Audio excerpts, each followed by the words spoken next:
Hi guys, in this video I will be explaining that. How can you customize your Facebook navigation bar? The process is quite simple and easy. So let's start the process. Open your Facebook app. After it open, you can see the navigation bar of my Facebook app here.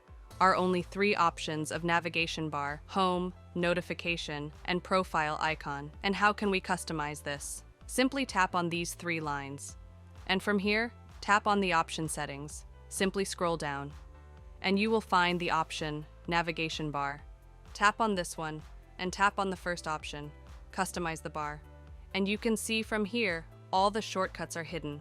Turn on all the shortcuts which you want to see on your Facebook homepage. Like I want to see friend request. Simply tap on this hidden icon, and tap on the option auto. Now profile icon. Simply set all these to auto. Now I will show you by going back from here. So as you see, my navigation bar has been customized. You can add shortcuts as much as you want. So it was a basic way by which you can customize your Facebook navigation bar. I hope this video was helpful. If this video was helpful, please like and subscribe, and see you in the next video.